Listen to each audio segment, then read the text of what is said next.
본 영상은 참고용 기초자료 영상입니다. 좀 더 정확한 분석픽은 가족방 또는 정보방에서 무료로 공유해드립니다. 많은 참여 바랍니다. 스포츠 분석 토작가 스트라스부르 아작시오에게 2에서 4로 패하면서 최근 4경기에서 2무 2패의 부진한 흐름을 이어가는 중. 공격력은 꾸준히 보여주고 있지만 수비력이 발목을 잡으면서 승점 정립에 어려움을 겪고 있다. 이전 경기에서 4실점을 허용했던 아작시오는 리그 최소 득점팀. 이를 감안하면 최근 스트라스부르의 수비적 약점이 상당히 크다는 것을 알 수 있을 것이다. 사실 이전 시즌에도 공격적인 기조를 유지하느라 시즌 초중반에는 수비적 약점이 컸다는 점을 감안하면 이상한 일은 아니다. 최근 5경기에서 모두 멀티 실점을 허용하고 있는 상황. 스토퍼들도 적극적으로 전진하는 특유의 전술을 바꾸지 않는 한 수비적 불안은 계속될 가능성이 높다. 언급했듯이 공격력은 꾸준히 좋은 모습. 최근 3경기에서 모두 멀티 득점을 기록하고 있는 상태다. 이전 시즌 공격의 핵심이었던 아조르케도 전열의 복귀에 출격을 준비 중이고 가메이로의 폼이 좋은 상태로 일정하게 유지되고 있다는 점도 긍정적인 대목. 로리앙 올 시즌 초반 돌풍을 일으키던 기세는 상당히 사그라졌다. 최근 4경기에서 2무 2패로 부진한 성적을 기록하면서 순위가 6위까지 쭉 내려간 상태. 수비적인 약점이 상당히 붉어졌다.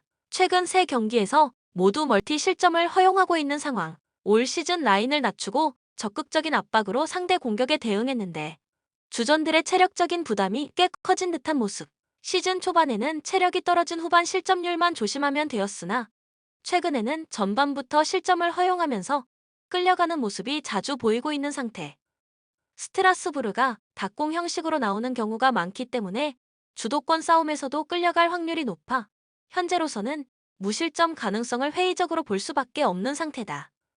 역습의 퀄리티는 꽤 괜찮은 평가를 내릴 수 있다. 오타라를 활용한 측면 활로 개척이 역습에서 주요 루트로 작용하고 있고 우측 풀백 칼루르도 적극적으로 오버래핑을 시도하면서 질 좋은 크로스를 박스 안으로 집어넣는 역할을 수행한다. 모피의 제공권과 결정력도 올 시즌 커리어 하이급으로 스텝업을 한 상황. 공격 자원들의 퀄리티와 최근 폼을 감안하면 스트라스부르의 수비벽을 돌파하는 데는 큰 무리가 없을 것이다. 코멘트 오버를 1순위로 삼는 것을 추천하는 매치다. 스트라스부르는 공격 기조로 인한 수비 불안에 시달리고 있고 로리앙도 주전들의 체력적인 부담으로 인해 수비 리스크가 상당히 높아졌다.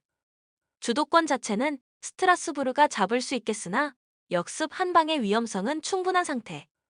스트라스부르가 올 시즌 유독 홈에서 좋지 못해 승부에서는 로리앙의 근소 우위를 점칠 수도 있겠으나 스코어 접근을 1순위로 추천할 수 있는 픽이다. 추천 배팅 로리앙 승 2.5 오버.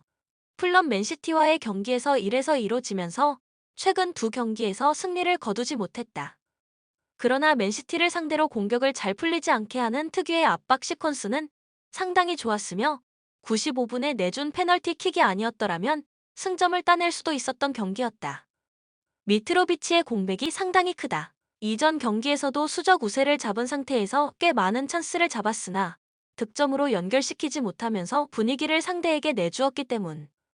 최근 2경기에서 한 골에 그치고 있고 그나마 그 한 골도 페널티킥이었다. 미트로비치의 부상이 경미한 상태라서 이번 경기에서는 교체로라도 출전할 수 있는 상황으로 보이는데 맨시티전처럼 라인을 높인 상대의 공간을 공략할 수 있는 모습을 기대해 볼 수는 있겠다. 라인을 내리고 중앙에서부터 압박을 할 가능성이 높다. 맨시티도 이 전술에 당하면서 경기가 답답해진 만큼 수비적으로 효과가 상당하다고 볼 수 있을 듯. 특히 메뉴가 최근에는 직선적인 역습 위주로 경기를 풀어나가는 상황이라 풀럼이 라인을 내리고 공간을 최대한 억제하는 기조로 나선다면 다실점 가능성도 꽤 줄일 수 있을 것이다. 메뉴 아스톤 빌라 2연전에서 1승 1패를 기록했다. 리그컵에서 아스톤 빌라에게 서력을 하기는 했지만 아스톤 빌라에게 당한 패배는 리그 경기였기 때문에 사실상 손해를 본 상황이라고 보는 것이 낫다. 주전 선수들 중 빠진 선수들이 상당히 많다. 문제는 아스톤 빌라와의 리그 경기에서 백업 멤버들이 주력 선수들의 역할을 제대로 해주지 못했다는 점.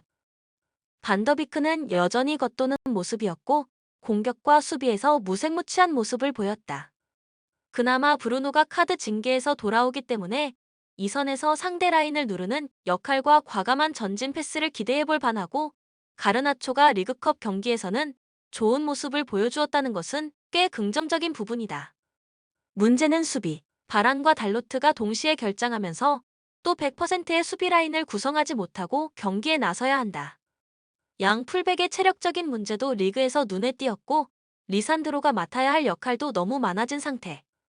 중원에서의 수비 부담은 활동폭이 넓은 브루노가 어느 정도 메워줄 수는 있으나 이전 경기에서 뒷공간을 꾸준히 허용하는 모습이나 중앙에서 위치 선정이 명확하지 못한 모습도 자주 보여주어 불안감을 증폭시키고 있다. 코멘트 메뉴의 정배당 메리트가 크지 않은 경기. 브루노의 복귀 등 호재가 없지는 않으나 주력 선수들이 너무 많이 빠진 상황인데다 주력 선수들의 공백을 메워주어야 할 백업 선수들의 퍼포먼스가 좋았다고 보기 어렵다. 특히 중원과 수비에서의 문제는 여전히 메뉴의 발목을 잡고 있는 상황. 물론 플럼도 주포 미트로비치의 몸 상태가 변수인 상황이라 경기를 아주 확실하게 잡아낼 가능성은 높지 않은 상태지만 맨시티전에서 보여준 저력은 만만치 않았다. 오버를 주력으로 삼는 것이 합리적일 듯. 추천 베팅 메뉴 승 2.5 오버. 프라이부르크 라이프치히에게 1에서 3으로 패하면서 무패 행진이 끊겼으나 전반적인 리그 성적은 만족스러운 상태. 분데스리가 상위권 순위가 상당히 촘촘한 상황이라 아직 더 높은 순위로 오르기 위한 희망을 놓을 때는 아니다. 올 시즌도 압박과 측면 위주의 빌드업은 여전하다. 다만 올 시즌은 빌드업의 방향이 상당히 다채로워졌는데 이전 시즌에는 그리포가 위치한 왼쪽에서 올리는 크로스와 세트피스에 크게 의존했으나 올 시즌은 우측을 활용하는 빈도가 상당히 많아졌다. 정우영과 도알리츠가 짧은 패스로 전진하는 모습이 자주 보여지고 있어 이전 시즌보다 득점을 만들어내는 루트 자체는 더 많아졌다고 할 수 있다. 다만 올 시즌 상위권 팀을 상대로는 꽤 부진했던 모습. 6위 이상의 팀을 상대로 했던 3경기에서 모두 대량 실점을 내주고 졌다. 압박 시퀀스를 개인의 기량이나 팀 시스템으로 부술 수 있는 강팀을 상대로는 압박으로 인해 생긴 공간을 공략당하는 빈도가 꽤 높은 상태. 우니온이 공간을 활용한 직선적인 공격이 주요 플랜임을 감안하면 프라이부르크도 실점 가능성은 상당히 높다고 할 수 있다. 우니온 베를린 레버쿠젠에게 0에서 5로 크게 패한 충격에서 벗어나지 못했는지 아우크스부르크를 상대로도 2-2로 비기는 데 그쳤다.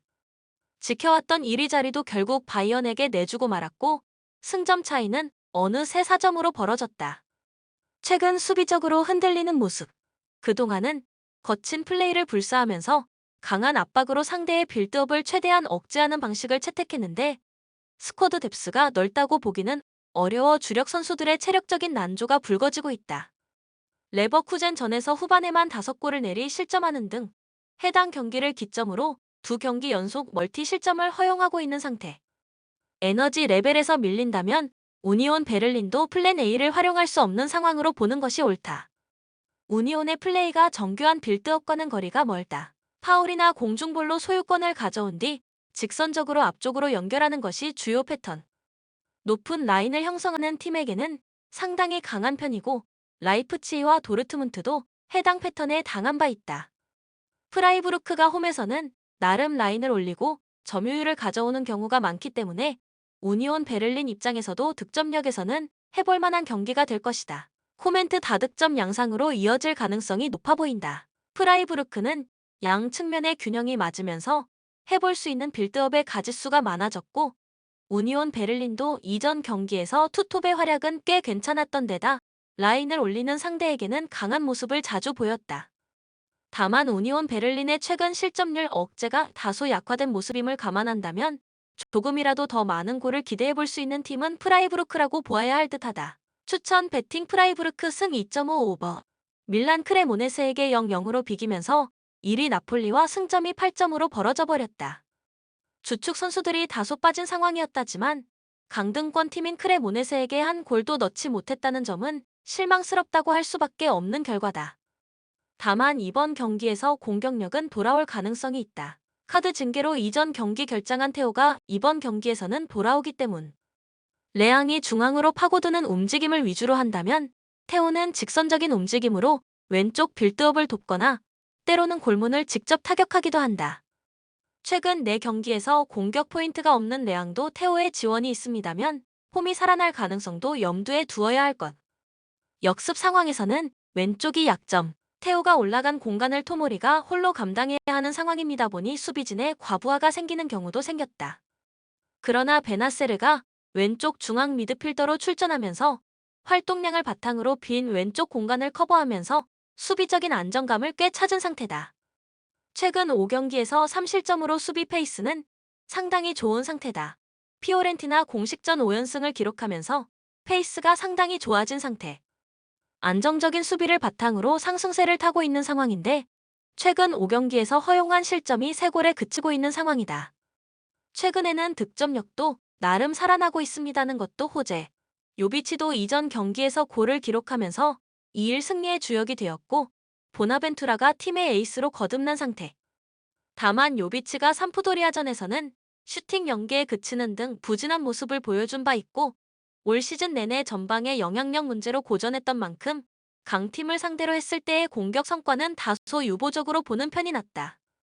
올 시즌 12 이상의 팀을 상대로는 승리를 거둔 적이 없다. 다만 원정에서 멀티 실점을 허용한 적도 없는데 암라바트 만드라고라로 이어진 중원 코어라인과 밀렌코비치 콰르타로 구성된 센터백 듀오도 상당히 안정적인 수비 구성을 보여주는 중. 상대가 주요 공격 루트를 측면으로 삼고 있기는 하지만 중앙에서부터 강한 압박으로 박스 안으로의 진입을 최대한 막고 있어 공격 템포를 늦추는 수비는 효과를 볼 수 있다. 코멘트 밀란의 승리를 점치겠다. 이전 경기에서는 실망스러운 경기력을 보였으나 로테이션을 꽤 세게 돌린 경기였고 테오 등 주력 선수들이 돌아올 이번 경기에서는 공격적인 면에서 다른 모습을 보여줄 가능성이 높다. 피오렌티나의 전방 영향력도 아직 꾸준하다 보기는 어려운 상태. 다만 피오렌티나가 최근 중원에서부터 강한 압박으로 수비적인 효과를 꾀보고 있음을 감안한다면 밀란도 다득점을 기록하기 어려울 수 있다. 추천 배팅 밀란 승 2.5 언더.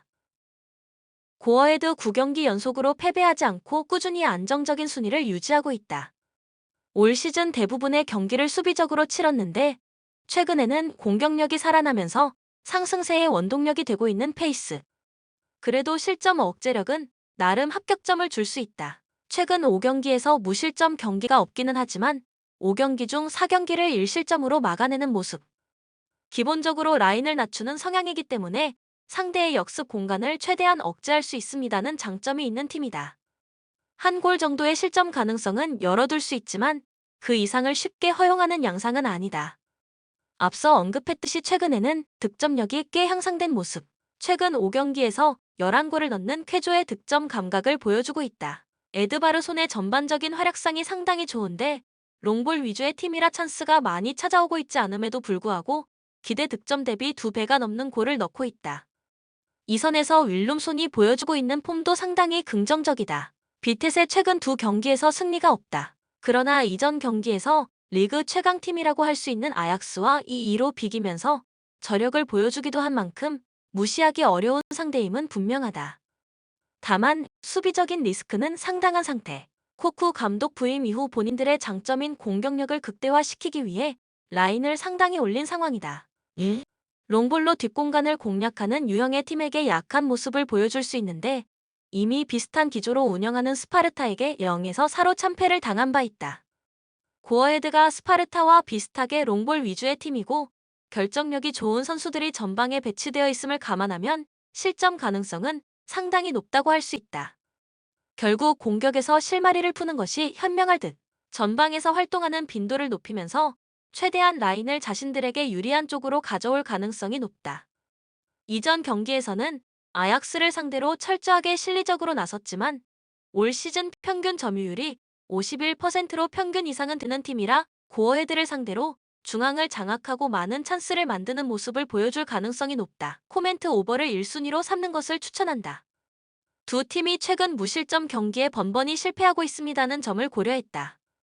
고어헤드가 롱볼 위주의 팀답지 않게 전방에서의 결정력을 바탕으로 다득점에 자주 성공하고 있습니다는 점도 오버를 점치는 이유. 비테세가 코쿠 감독 부임 이후에는 공격적으로 나서는 경기가 잦은데 이를 고어헤드가 롱볼로 공략할 수 있습니다는 점을 든다면 승부에서는 고어헤드의 우세를 점쳐도 괜찮을 것이다. 추천 배팅 고어헤드 승 2.5 오버. 유벤투스 리그에서 상승세를 완전히 탔다. 인테르를 2-0으로 잡았고 베로나를 상대로도 승점 3점을 따내면서 리그 순위를 어느새 4위까지 올린 상태. 라치오까지 잡는다면 포그바와 키에사를 쓸 수 있는 후반기에 승부를 걸어볼 여지가 생긴다. 다만 공격력은 여전히 답답한 모습. 리그 꼴찌인 베로나를 상대로도 한 골을 겨우 넣는데 그쳤다. 여전히 중앙에서의 빌드업에서 날카로운 찬스를 만들지 못하고 있는 상태고 블라호비치의 공백도 꽤 크다. 인터밀란전에서 멀티 득점을 기록하기는 했지만 중앙은 철저하게 상대의 빌드업을 봉쇄하는 데 집중했고 공격은 코스티치에게 전담하는 모습. 블라호비치가 훈련에는 복귀했다는 소식이지만 몸 상태가 100%라고 보기도 어렵다. 다만 수비적인 전술의 완성도는 꽤 높다. 앞서 언급했듯이 중앙에서 상대의 빌드업을 틀어막는 중원 구성을 선보이고 있는데 기본적으로 공격형 미드필더 자리에 배치된 선수도 중앙에서의 수싸움에 관여하는 빈도가 높다. 라치오도 중앙 3미드필더로 빌드업 위주의 축구를 하고 있는 상황이라 인테르전 같이 4명이 중앙 싸움에 가담하는 전술을 쓰게 된다면 효과를 볼 가능성이 있다. 라치오 2연승을 기록하고 있으나 로마와 몬차를 상대로 1-0으로 겨우 승리를 따내는 등 득점력 면에서는 아쉬운 모습을 계속 드러내고 있는 상태. 임모빌레의 공백이 상당히 큰 상황이다. 그동안은 밀링코 비치 사비치가 개인 기량과 피지컬을 이용해 탈압박을 하고 전진 패스를 찔러 넣으면 임모빌레가 해결하는 것이 패턴이었다. 그런 상황에서 임모빌레가 부상으로 빠지자 공격에 방점을 찍어줄 선수가 부재해진 것. 이번 경기에서는 앞서 언급했던 유벤투스의 중원 구성으로 인해 중앙 빌드업의 완성도도 장담할 수 없는 상태다.